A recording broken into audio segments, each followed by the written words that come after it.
without further ado, we'll begin the program for today. So allow me to invite Professor Kwa Ee Hyok to open today's webinar. So Prof. Kwa is the Tan Gyok Kin Professor in Psychiatry and Neuroscience at NUS and Emeritus Consultant at NUH and the Vice Chairman of MindScience. Prof. Kwa, please. Thank you very much, Catherine. Before I begin, I wish to thank the team at the Mind Science Center for getting this program up. The Mind Science Center has been up for almost 5 years, but we realized that one area that we have never covered is on financial health. We've done physical health, mental health, social health, but financial health, which is so important, we have not done it yet. So today I'm very glad that all of you, so many of you are very keen on this area, and we have a wonderful person from PhillipCapital, Mr. Vince Cole, and he's a grad from NTU and also a certified financial planner. So so before they run through that, I think I will let you know some of the things that we're doing. The Age Well Everyday program is also about aging well, about active aging, healthy aging, as you see in the slides there, also aging in place, and these programs will come about soon. Catherine, next one, please. All right. So these are the issues that all of you, programs, all of you are very familiar with: physical health, horticulture, gardening, health education, art, music, and also mindfulness. Next one, please. Yeah. And there's also an e-program, which some of you are already into it. And so I think we should ask Vince to get on. I know we have a lot of delay now. So Vince, it's all yours now. Thank you, Prof. Kwa. Thanks for the good words. Yeah. So allow me to share my slides. Okay. So good morning, everyone. Thank you for coming in the morning to find out more about CPF and SRS. I'm also amazed by the efforts of AWE to delay the onset of dementia. So I think it's a wonderful program. Yeah. So to have a fulfilling retirement, it's good to take care of the financial portion, which is to take care of the financial part for your retirement expenses. So to do that, you need to understand CPF and SRS, which are two building blocks for your retirement. Right. Earlier on, I saw a question about SRS, so I'll be addressing that question towards the end of the seminar. If you have questions, just do pop in the Q&A. I will do my best to answer at the end of the seminar. Right. And my name is Vince. I'm a relationship manager from Raffles City branch of Phillip Investor Center. And this is a general disclaimer. Okay. And a little bit more about myself. So I graduated from NTU in 2014. And till now, I have about 7 years of wealth management experience managing my clients' wealth portfolio. So I took off some certs along the way to enhance my credentials and also to serve my clients better. And you see the picture in the middle here. This is a project that I found was meaningful, where we had a financial literacy game to educate the lower primary school student. So we actually held it at the CC, and we got them to learn about earning money, investing money, saving money, and also spending money. So it was a very it was a very fun program where I worked with my colleagues in PhillipCapital to engage them, and they had a lot of fun. You can see from their smiles, the smiles on their face. Yeah. So time to time we also run engagement with the public in the schools, in the NTU, and also in the companies for a corporate outreach. All right. So I come from the Department Phillip Investor Center. We have a network of branches all around the island. Okay, so we have a total of 14 centers around the island to serve the clients of PhillipCapital island-wide. I'm located in Raffles City, which is the headquarters branch for PhillipCapital. Okay, now just a little bit more about this year's investment landscape. So I think inflation has been a key theme this year that's recurring on the news that you see, right? So it's happening everywhere, especially in Europe, where the war is going on and energy prices, oil prices are shooting up. Inflation has actually reached around double digits in Europe and Japan as well. This snack manufacturer actually increased their price from 10 yen to 12 yen, which is a crunchy corn snack, which is a common food for the Japanese school children, right? And it was the first time they raised their prices in 40 years, and they actually apologized to the public. So this year, inflation has actually taken on the theme for investment, and we need to position our investments to deal with inflation, right? Inflation, of course, we will focus on US, which is the global leader in the markets. So it actually reached as high as around 8.6% in April, and it spiked up to 9.1%, right? Now, so inflation is relatively has been kept low by the Federal Reserve from the 1980s onwards to current time over the last 40 years. But inflation has been high before in the past. As you can see here, in around like the 70s and the 80s, inflation actually reached around 11 to 14% over these few years. And the US Federal Reserve had to raise interest rates to close to double digits to push down the inflation, right? However, when you raise interest rates, it will be painful to the economy, to companies, to the common people, because we all have company debts to pay. We have mortgages to service, right? And also raising interest rates will dampen demand for goods and services, which will ultimately is not so good for the economy, right? So the key aim of Federal Reserve is to actually keep inflation at a healthy level. So their target rate is around 2%, okay? But they kind of face difficulty during the coronavirus pandemic, where there was extra liquidity coming up that actually pushed up inflation. And therefore now they are tightening by raising interest rates, over very fast over this especially this year, right? So there's two more meetings coming up in September and November. So we are expecting another, between 50 to 100 basis points raise in the interest rates, and this will impact investment portfolio very much, right? So we have to position our investment portfolio for, if they eventually raise, what are we going to do, right? Now, so I just run into inflation furthermore. This is the Singapore inflation rate. The Singapore is the blue one, and US is the black one, all right? So you can see that Singapore is also quite similar to the US, so we should spike up the inflation as well. Okay, so inflation for us hit close to around, I think, one of them hit 7% for the CPI for Singapore. What is inflation? Inflation just is referred to a general increase in prices in the goods and services that we consume. Okay, so we measure a basket of items that households use every day. For example, transport, utilities,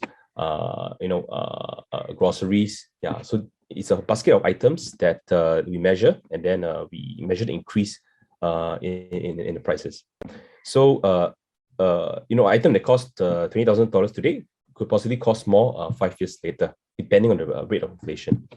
But now for this, this market, we are there's possible scenario of a stagflation whereby inflation rate is running high and employment slows down, economy slows down. So we call this a stagflationary environment, which is not very ideal for investments portfolio. Okay, so this is the market that we are in now, right? So just bring it to a common example that we have every day. In 2011, I remember when I was still serving NS, a chicken rice cost around $3.50 a plate. Now, a chicken rice costs around $4 to $4.50 today. Yeah, kopi and teh, beverages that we drink every day. Last time it was 90 cents, and now you could go around $1.50 to up to $2, right? Yakun, $2, right? Movie tickets, last time it cost around $8 to $12.50, and now it's around $9.50 to $14.50, right? So this is just a general feel that inflation is in our daily life, right? It always will be, but it needs to be at a healthy rate. Okay. Now, now we zoom into about retirement, because to retire well, you need to manage your financial portion of your retirement well, so that you have sufficient income to defray and to manage your retirement expenses, so you can set your mind to focus on other stuff that matters, right? So this is the working age timeline in Singapore. So 55 years old, it's a age to take note, because this is the first time you can just start withdrawing money from your CPF accounts.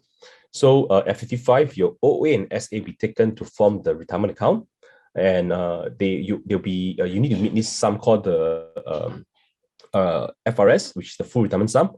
So for this year, for those turning 55 this year, the amount is 192. And if you have excess above that, you can actually withdraw the amount out from CPF board. You can just apply, can just request to withdraw back to your bank account through PayNow. Okay, and 55 is also when you can start to withdraw, right? And next is 63 years old, whereby this is the MOM stipulated retirement age. So employers cannot legally ask us to retire before this particular age, all right? And 2 more years later, 65 years old is when you can actually start getting monthly payouts if you meet the CPF retirement sum back in 55 years old, all right? And this is 68 years old, where, if you work past the 63 years old, you can actually recontract with your employer until this age. So for example, my dad, he is recontracting with his employer. He has been, good working relationship and also a good health.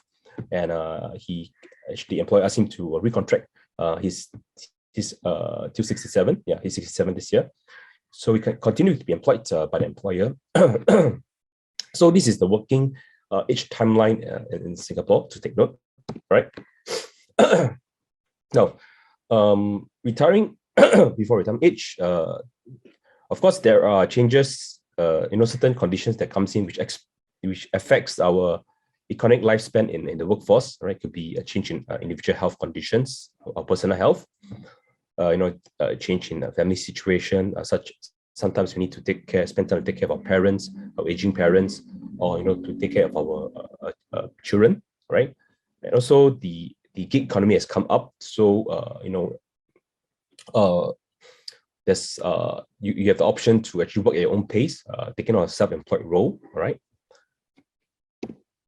Now, this is a Straits Times article, to show how much they need. So research shows that a single man or woman aged 65 and above will need around 1,400 a month to sustain the current standard of living, right? So it may not be sustainable to rely on family members or CPF payout for retirement, right? So a single man or woman aged 65 will need around 1,400 a month to sustain the current standard of living, and this matches the CPF life payout, right? Okay, so number one to do is you need to estimate how much retirement you need. Okay, so number one to take note is actually the higher healthcare costs. Okay, medical inflation is at one of the highest, around double digits, and also it's there will be time where you need to take medicine and supplements as well, and also to deal with this, you also need to purchase health insurance. To offset some of the medical costs. Okay, so it's number one, you need to take care of this is to have a resilient hospitalization plan in your insurance portfolio, and so set aside funds for your monthly consultations and also supplements with the doctor. Number two is when we are retired, maybe we have more time. We want to take public transport and to commute on the bus or MRT, okay, instead of driving, right? Number three is lower clothing costs. Number four is we have to factor our portfolio for inflation, especially for those that are retiring this year. We need to unlock income from our portfolio to deal with the rising inflation, right? And next, you also need to factor in things like utilities, telecoms, food and beverage, transport, which are essential components of our retirement expenses, right? These are things we incur on a recurring basis every month, right? So these are some risks faced by retirees: longevity, inflation, which is real this year, investing risk. Okay, of course, markets, assets fall and rise with the market events. Overspending. Okay, whether we spend earlier more or we leave more for later, we do not know. And that's why CPF Life was formed. And healthcare risks, where there are huge medical expenses which are not covered or covered up to certain limits. For example, Medishield Life covers up to, I think, around 200,000 or 150,000. So is that sufficient for us? Yeah. Okay, this is just a retirement landscape in Singapore. When they want to retire. I also ran a seminar on retirement. So I ran a poll to the audience of around 200 people. And actually 53% stated they want to retire when they are 60 and below. Okay, so if you want to retire early, you need to plan earlier as well. If you were to take 60 to 80 years old, this is a 20-year window. And let's say, every month you want a retirement income of $3,000. So $3,000 times 12 is 36,000 times 20, that'd be 720,000 that you need for your retirement pool if you want to retire at 60 years old. So if you want to retire earlier, you need to plan earlier. Okay, the journey will be smoother as well, right? And to, of course, take into the effect of compounding returns to compound your money over time. So this is an actual survey that I did. Okay, so I always wanted to know how much retirees will need. So you can see that close to 30% stated they need $2,000 to $3,000 a month. Majority of the retirees, the audience mentioned that they need more than $3,000 per month for a comfortable retirement, right? Because top two things that they want to do is pursue their own interests and also spend quality time with the family, right? And next is on CPF Life. I'll be touching on CPF. Okay, so about half of us are expected to live beyond age 55. 1 in 3 of us are expected to live beyond age 90. So we have to ask ourselves whether we have enough savings to last through our retirement. There's uncertainty of life on our life expectancy and also dilemma of spending for retirement, right? So this is a typical asset accumulation and decumulation, where we accumulate our wealth over the working years and then into a huge nest egg, and we draw now from this nest egg by unlocking income for drawdown at our retirement age, right? Now, running today's topic on CPF and CPF Life, okay? This is the CPF interest rates for the various accounts. So CPF OA earns 2.5%. This is a floor rate of 2.5%. And the first 20,000 in OA earns an additional 1%. So the first 20,000 in your OA, you cannot invest, and it actually earns an interest of 3.5%. So what I usually advise clients to do is to invest these additional funds. Okay, of course, subjected to their investment risk profile and their suitability into suitable funds. Okay. So CPF OA is actually used because the benchmark rate for 2.5% is quite easy to beat over long term, right? If you invest into a fully equity fund. And CPF OA is used to pay for your housing and education, okay? And CPF SA is purely for retirement, floor rate of 4%. Take note that the CPF SA actually enjoys an additional 1%. So the first 40,000 in SA earns a total of 5%. The excess above that earns 4%, right? Medisave earns 4% as well. There's a floor rate of 4%. And Medisave is used to pay for your medical expenses, your hospitalization expenses, and also it forms to pay for premiums for your long-term care plans, and also, of course, your shield plan, your integrated shield plan, the IP plans, right? And a retirement account is formed for you when you're 55 years old, so the interest rate is 4%. Take note that for retirement account, the first 30,000 earns 6%, and the second 30,000 earns 5%. So these have to give the extra boost for retirees or people who are building funds up for the CPF Life. Okay.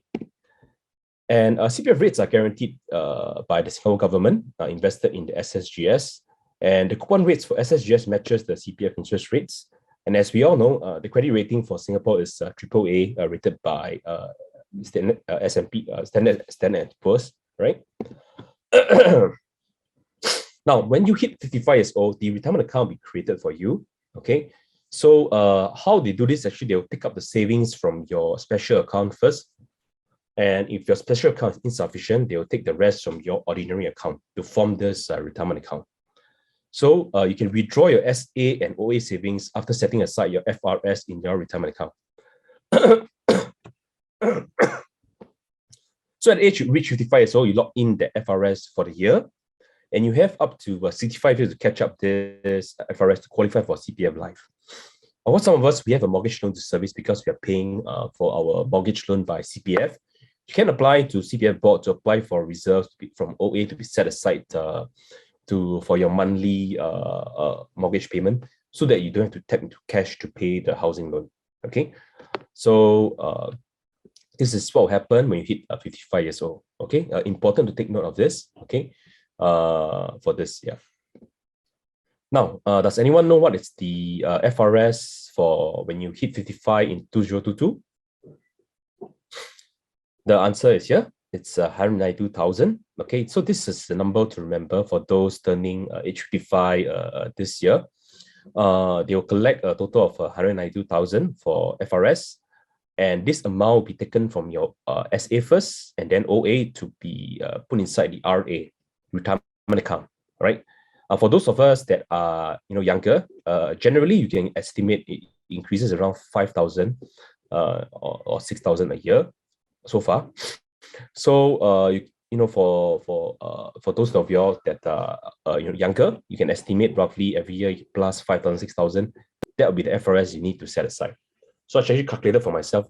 My FRS will be around 300,000 plus to fulfill. Okay, and of course you can see that the step out, the monthly payouts for retirement also increases.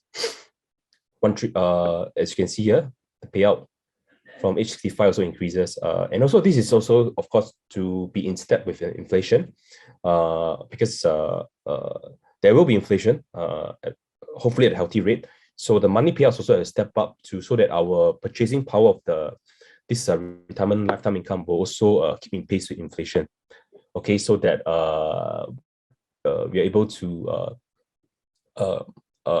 still the payout is able to maintain the purchasing power that as retirees receive, right? So this payout will form the basic building block of your retirement.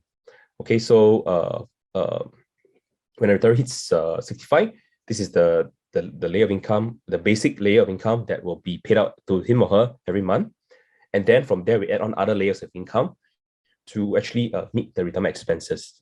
Okay, and you have two choices. You can do a BRS, basic retirement, which is half the FRS.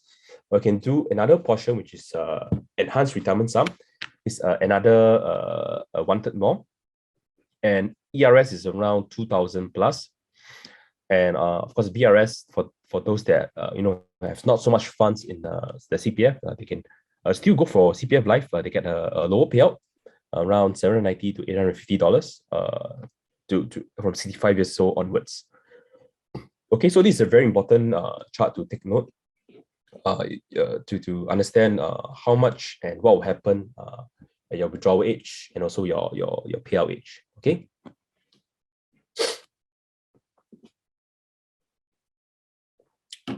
So of course, you can also have the chance to select three options for CPF Life. Okay, so you can take a standard plan, a basic plan, or escalating plan. Escalating plan will be the payout will step up. Okay, and it's for people who are worried about things becoming more expensive, inflation setting in, and you do not need money now. You can go for the escalating plan, where the payout will escalate over time.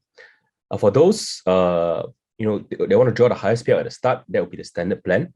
For those of you that want to actually have bequests for your loved ones, you can take on the basic plan. You draw a lower amount, but you leave something behind for your loved ones. Okay, I'll show an example.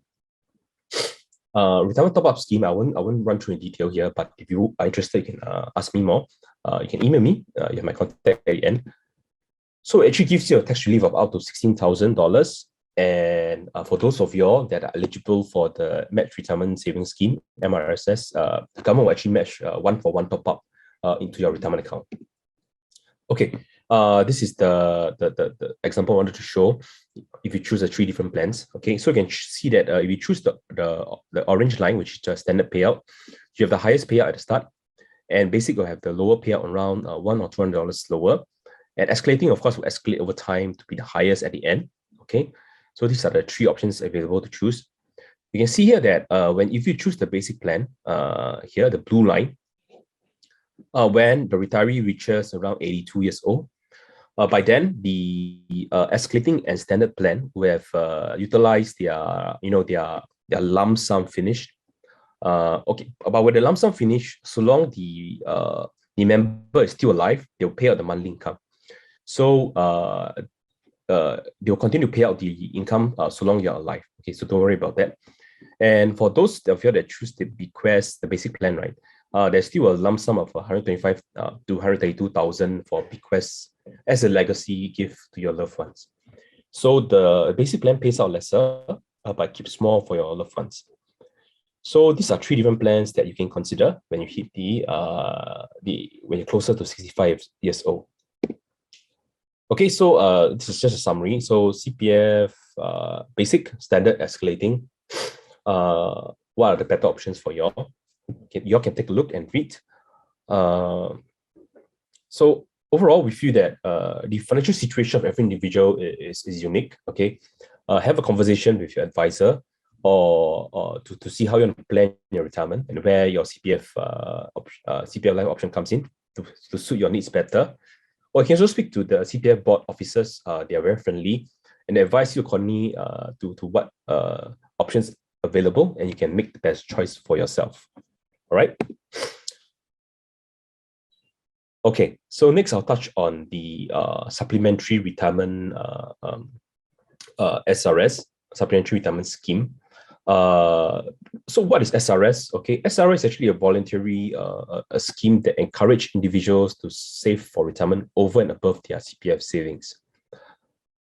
So SRS members can actually contribute a varying amount to SRS at their own discretion.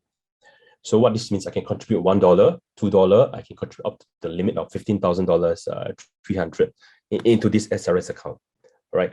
So it's your own discretion how much you want to contribute into SRS, okay? So it's a scheme that's designed for individuals to save for retirement, okay, above their CPF savings.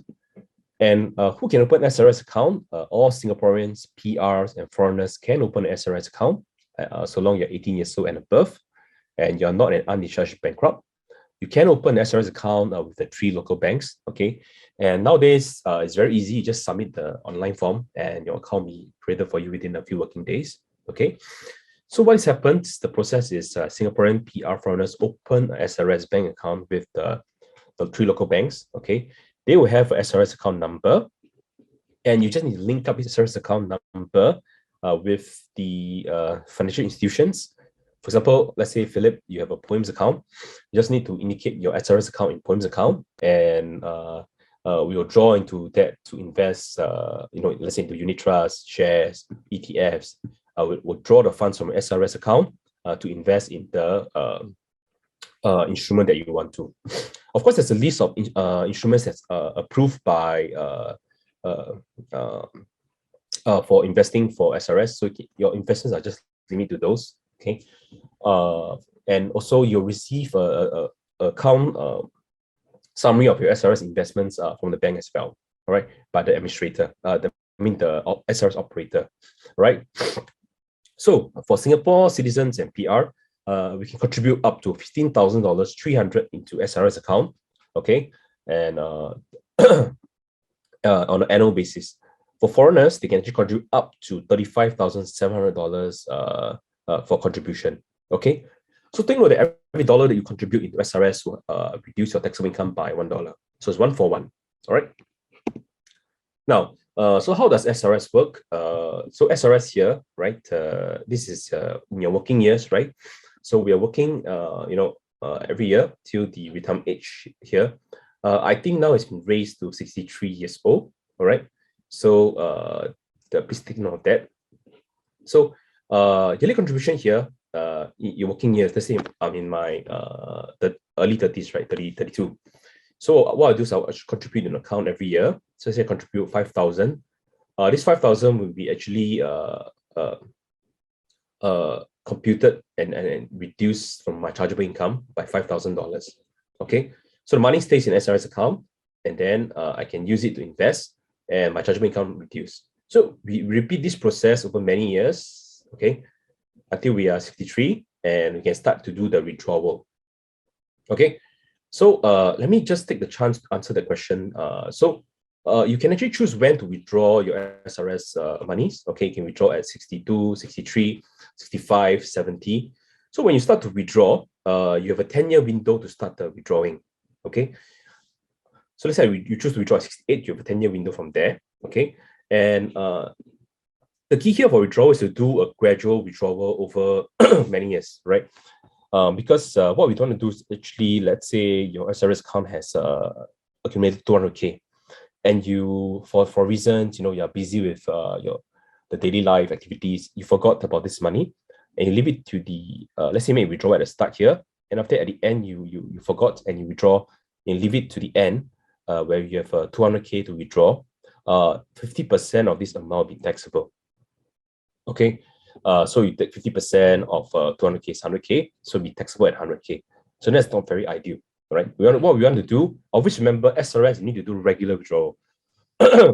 Okay, so you withdraw from the account on a regular basis every year. Okay, draw it down every year. Okay, so that this tax on because 50% of what you withdraw will be taxable, right?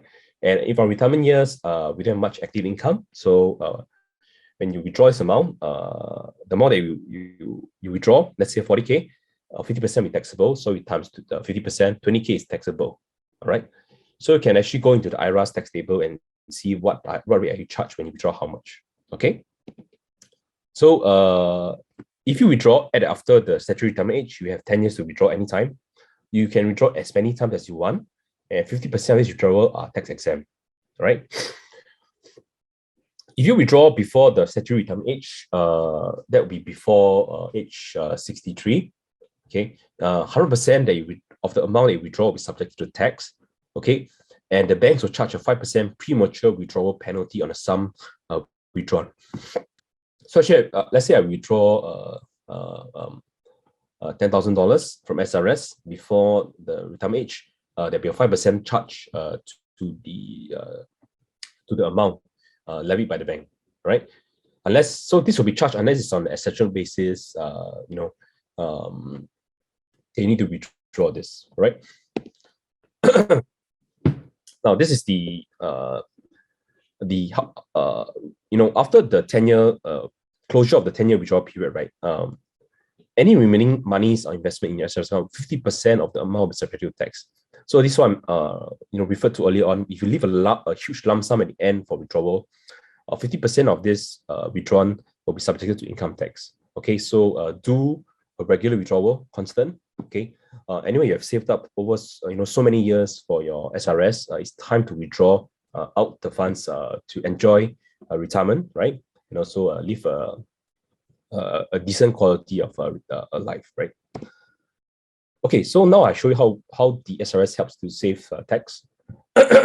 So without SRS, for a person earning a yearly income of 50,000, so 50,000 here, let's say a relief of 14,000, SRS contribution 0, did not contribute. Taxable income is 36,000, and the tax payable is around $410. Okay. However, if the same person decides to contribute to SRS, that's about $15,300. Taxable income is around lowered to 20K, and tax payable is 14. So there's a 96% savings if it contributes. All right. Now this is for another income bracket. You can take a look. Right. Generally, as your income goes higher, the tax that you save will be lesser. Right. So a person earning 90,000 with SRS contribution, lower the taxable income to 60K, and tax payable is around 2,000. So the total tax saving about 1K. For a person earning 120,000 bracket, tax saving is 27%, 1,760 versus total savings of 1,760. All right, from here lowered to here. Now, so for SRS, what can you invest with SRS? Does anyone know the interest rates of the SRS account? How much they're giving you for putting money in SRS account? You can put in the chat.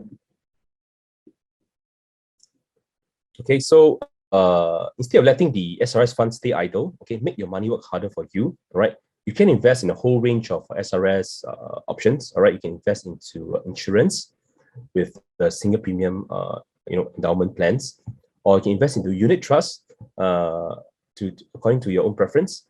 You can invest SRS monies into shares. You can invest monies into money market funds or into our managed account. So there's a whole range of options that you can invest utilizing your SRS funds, right? So let's look at what are people investing with SRS. Okay, So 10% of the SRS members invest into unit trust, 37% invest into insurance, 1% invest in fixed D, 26% invest into shares, REITs, and ETF, and 28% invest into cash balances. But now I think there is several new assets. I mean, not new assets, but there are several other options, such as I think T-bills, right? That's 6-month tenure that some of my clients are investing in as well. So there are various options, okay? But the key here is really to make your SRS money work harder for you. So this 28% that leaves their money in the SRS account is more concerning because it's very easily eroded by inflation, especially this year, right? So you need to push your SRS money to work harder for you, okay? Instead of letting the money stay idle in the account. Okay, so this is just a scenario of how a client works, So Mr. Tan is 40 years old and has an annual assessable income of 100K. So he will contribute $15,000, 300 into an SRS account every year from age 40 onwards. So Mr. Tan is here at 40 years old, 100,000 annual income. So you contribute $15,000, 300 yearly to the SRS account with 4% kind of returns. Okay, 4% over long term, if you put into a global balance fund or even into a global equity fund, I think it's achievable. Okay, it's a decent target, an achievable target, to be honest, over a long term. All right. So assuming over the long term hits 4%, this amount will snowball into 545,062. Okay, so this amount you can start to draw down from the SRS account for your retirement. Okay, so remember the 10-year window. Okay, so do a regular drawdown. Okay, and use it to supplement your retirement expenses. And also another 3 more years, you're 65 years old, you have your CPF retirement, CPF life coming out. So all these are two things that you can take control of to defray your retirement expenses before dipping into your own bank savings to cash savings. All right. Okay, so I just summarize the benefits of using SRS. Number one, you save more for retirement and pay less tax. Okay, enjoy tax deferment on SRS. Each dollar of SRS contribution will reduce your taxable income by $1. SRS account, okay, the answer is if you actually have money in SRS account, there's an interest of 0.05%. Okay, so make this portion work harder for you. Okay, invest the money, of course, according to your own risk. Okay, if you have more risk adverse, more.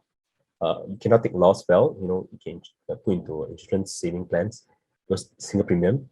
If you are more aggressive, okay, if you're more balanced, you can go into a balanced equity fund, balanced global fund. So you balance your equities and bonds. Or if you're more aggressive, you can invest over long term, you can invest in equity funds over the long term to push for higher returns. Okay, but take note that the volatility will be higher. So the cash in the SRS can be used to invest in various instruments. As I showed earlier on, you can have a whole range of things they can invest in. Okay, you can even go directly into shares. Okay, so it's up to you, right? Investment returns in SRS account can accumulate tax-free, right? Now, in retirement expenses here, we segregate into different pots. Just to add on another portion for retirement planning. So these are fixed expenses: healthcare, medical supplements, food and drinks, utilities, transport, such as your taxi, MRT, bus, Grab. So all these are fixed expenses that you will recur on a monthly basis, all right? These are your fixed expenses in retirement. So these are your, what we call the non-negotiable, all right? We need to have this amount every month to sustain our retirement. And then we break in another pot, which is the discretionary. So these are things like, going on holiday to somewhere, buying gifts for your grandchildren or children. For example, as parents, we want to give the best to our children, right? We want to help them with their renovation at home, buy a TV, buy a house, buy a TV, refrigerator, washing machine, all this. All these are lump sum expenses. Food and drinks, a good dinner at a high posh restaurant. Some of us have car in our retirement as well. So all these are what we call the non-guaranteed passive income. Okay, it's negotiable. All right, so we need to break into 2 layers, all right? So that we need to make sure at least we settle this part, and then the excess we can settle this part. Right? The idea is like that. Okay, this is a bit more complicated. I won't run through because of the time constraint, but it's just that CPF Life and insurance policy should take note, should defray, should settle the non-negotiable part, and the non-guaranteed portion from insurance policies, together with the investment portfolio, should take care of the non-guaranteed portion. Okay, so assuming your investment portfolio is a 5% payout, if you want $3,000 a month, you need around 722,000 for income generation. Okay, that's the amount you probably need. Okay, but this one needs more time to explain, so I won't run through in detail. Okay. So also we carry different insurance companies here, but I just want to draw out one example to see how this insurance plans can help to plan for your retirement. So let's say Mr. Tan here is age 30 to 40, pays a total premium of 174,000 over 10 years. Okay, 10-year premium term, and he hits 55 years old, where he draws the monthly income. So at 55 years old, he would draw a guaranteed payout of $1,000 and a non-guaranteed cash value of 1,411. So if you draw $1,000 over 20 years, okay, that'll be 240,000. So the guaranteed yield here, the guaranteed yield of this policy is around 1.05%. Okay, yeah. The non-guaranteed portion is additional $1,400 every month, and you can, with that, it's an additional. The total payout from this policy for both layers will be total at, if you add up both, assuming it hits the higher end, is 578,712, and the yield to maturity is around 4%, right? But take note that the guaranteed yield here is 1.05%, and up to this value is actually depending on the performance of the participating fund, whether the insurance company pays out to you on a regular basis. Some of you here may own certain policies, certain life policies, endowment plans, right? So they actually inform you how much bonus, they'll send a letter to you to inform you how much bonus is vested to your policy every year, okay? So you know that certain insurance companies have very good track record as compared to others, right? So depends on how it really depends on investment performance of the insurance company's participating fund, right? This is for unit trust. So unit trust, they pay, some funds pay out a monthly dividend, okay? So this dividend, some of it is quite consistent over the years. So you can actually, unlock income with this monthly income, okay? So I won't run into detail here due to time constraints, but take note that investment in unit trust is volatile. It will actually fluctuate with the market events, okay? So you need to be comfortable with volatility, and while drawing the monthly income, you just invested for the long term, and use the monthly income to defray your retirement expenses. All right. So okay, next. Okay, so how does inflation affect our portfolio, and what can we do? All right. So number one, we know that inflation erodes the purchasing power of our items. Okay. So therefore, we need to generate income from our investment portfolio to hedge against inflation. There are funds that pay out around 4 to 6% on a yearly basis, and we can use the income to defray the retirement expenses straight away. Okay. Number three is you can invest, for now, you can invest in the sectors that have greater pricing powers, such as energy, consumer staples, and materials. Okay. Because this, the demand for this is more inelastic, so they have greater pricing powers for these companies. And number four is hedge against inflation with real assets, so invest in commodities, gold, and real estate, with real assets underlying, such as REITs, for example, right? Okay, core satellite strategy. This is somehow how I plan investment for clients. So I put a core in the middle with core equity and core global bonds allocation. So typically it's around 50 to 60% of portfolio, and then we can design satellites all around to take more higher risk and volatility. So we can invest into technology funds, growth stocks, or thematic funds where we pursue higher alpha for the client, right? Yeah, so this is how I design. Of course, I'll take into account their personal intake, how much income they want, how much risk they can take, all this. It is to be after detailed consultation, then we design this strategy for them, right? Manage account. We'll run through this. Nope. Okay, so yeah. Okay, so I think time is tight. So I come to the end of my session. So this is my contact details, email. You can scan if you want to have a personal consultation if you need to. My phone number, my office number is here. My email address is here. It has been very pleasant, to share on CPF and SRS with everyone today here on this morning.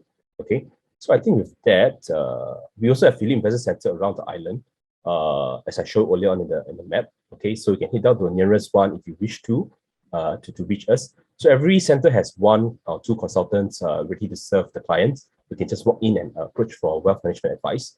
I'm located in Raffles City, right? And that I will just pass it back to Catherine and Prof. Kwa. Okay. So over to you. Okay, so thanks, Vince. Right now we will have a quick Q&A sessions. Just if there's anybody who wants to have like some questions for our speakers, you can put it on the chat right now, so we can answer them. Oopsie. Sorry. Catherine, can I go on to answer the questions? Oh yeah, sure. Okay, so very quickly, I'll just answer the questions. So the first question, what happens? Number one is, okay, if SRS you join at age 71, must we withdraw by, oh, this one I answered earlier on. So the moment you withdraw, you can choose to withdraw at any age, 62, 71, 65. The moment you start withdrawing, the 10-year window will open up. So that's the answer for this, yeah? Okay, so we have another question is about how is the interest for CPF balances computed, accrue on the yearly basis or monthly basis? So if I'm not wrong, okay, this one needs to clarify with the CPF board, but from my understanding, I think it's computed on a monthly basis, but they will actually give it to you in the account on a yearly basis. Okay, then the next question is, do you have to keep topping up the enhanced retirement sum yearly before 65 years old to maintain a monthly payout of 2,140 to 2,300 from 65 years old? Okay, so for ERS, you need to have the funds ready by the when you're 55, okay, to enjoy the payout 65. But if you have insufficient funds, right, you can still build your retirement sum. Okay, you can actually top up into the retirement sum, or if you work, your contribution might keep you to the next bracket. So you still have a chance to choose the ERS anytime before the CPF life payout, which is 65 years old. Okay, next. Okay, the next question is, can you explain more on T-bills? Okay, so the T-bills I personally have not invested, but some of my clients have shared with me. So it's like T-bills are Singapore Treasury bills. So typically they have a tenure of about 6 years to 6 months, sorry, 6 months to 1 year. And I think the recent tranche that just ended 6 years, I think they gave about 3.32% for six months. So if you calculate that, it's quite decent now, given the environment. And I think you can invest with cash and SRS, and you can invest in the T-bills using the digibank app, the 3 local banks, right? So you will need to place a non-competitive bid or a competitive bid. Competitive bid means that you can actually, instead of price, a certain price you want to receive the notes, receive the treasury bill at.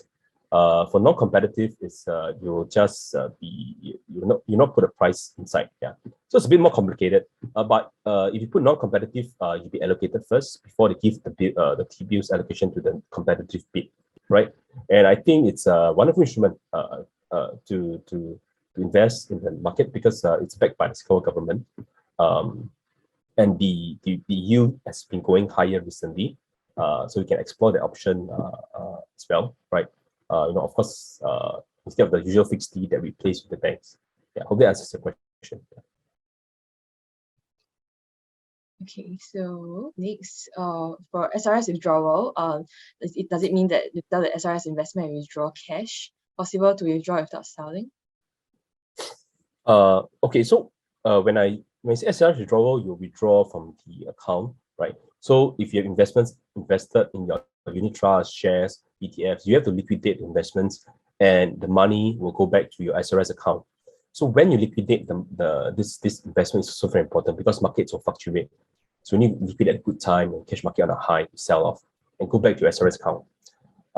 So it's not possible to withdraw without selling. So unless you have spare funds in SRS, but it's not ideal also because when you put money back there in 0.05%. So this part of withdrawing SRS also you need to monitor yourself or work with your advisor when it's a good time to put back to SRS account and take out. Okay, next. Okay. So next is what happens to SPS when a foreigner becomes a PR or citizen? When will the new limit apply? Okay, so I think you become a PR or citizen, the cap should drop to $15,300. Okay. Okay, the next one is there a maximum to how much I can top up to the MediSave and SA? Yes. But for this, I suggest you call up the CPF hotline to get the CPF board officers to advise you how much. Because everybody's situation is unique. So it's better to get the information from them as to how much you can top up. They will be able to assist you accordingly. Okay. Okay, so next, when does the 10-year withdrawal of SRS starts? When you start withdrawing after the statutory retirement age, the first that in that year that you withdraw, the 10-year window will start. Yeah. All right. Okay, so next question is what happened if I passed away halfway through the SRS withdrawal? So question. So I believe the banks and SRS operators will have a way to deal with the administration of SRS monies. So you can approach the operator to find out how your beneficiaries can receive the remaining monies in SRS account. Should something happen to you halfway through your SRS withdrawal? Okay. Then next will be what happens to SRS if you have invested in some shares? Do you get taxed after you sell after 10 years? So usually SRS, for the SRS, you can actually invest into Singapore's shares, all right? So let's say Singapore shares, when you after you sell after 10 years, capital gains in Singapore are non-taxable, right? So you do not get taxed after you sell the shares after 10 years. Okay. Okay, next, last two questions. What is the maximum age of SRS withdrawal? For instance, like how long can I defer withdrawal? Okay, this one is a good question. I tried to check, but there's no limit really as to when you can, what's the latest you can withdraw. But the idea here is that, we have saved over a long period, right? Until 63. You should start withdrawing, when you can, to enjoy the good retirement, right? So try to withdraw early and regularly. This is my advice now. Yeah, thank you. Okay. Okay, last question. Right. So are CPF life payouts and retirement annuity payouts taxable? Are CPF life payout and retirement annuity taxable? Yeah, so CPF life payout and retirement annuity payouts.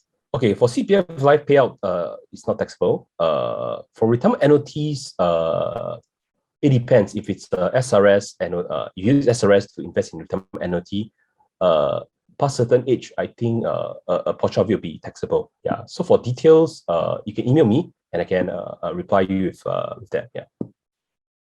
Okay. There's one additional question. I think Vince, maybe you can take a look because it's a long quote. Someone quoted a source. Yeah. So these are SRS members meet the qualified conditions.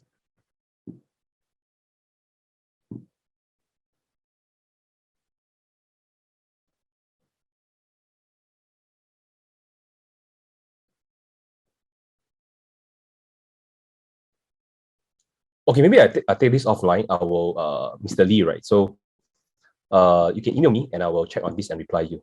Yeah. Okay, great. Yeah, let me just take note of Okay. this. All right. Okay. So Outpost, thanks, yeah. Vince. So right now, okay, so now we are at 11:07 right now. So thank you everyone for attending today's AW Financial Health webinar.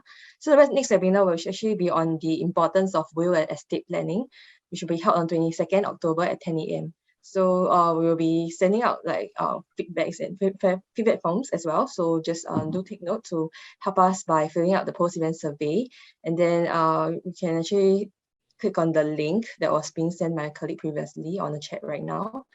So yeah, so for more information about our programs and upcoming events, please check out our website and Facebook page. If you wish to be in the loop for our upcoming events, please do sign up for our mailing list as well. So yeah, so before we end, I would like to call out for the ongoing poll to note how you came about to know our program today as well. So just maybe indicate your response so that we can improve on our marketing in the future. So with that, we would like to we come to the end of this webinar. So I'd like to thank the speakers, Prof. Kwa and Mr. Vince Koh. So have a great day ahead, and I will hope to see you in our future events again. Thank you.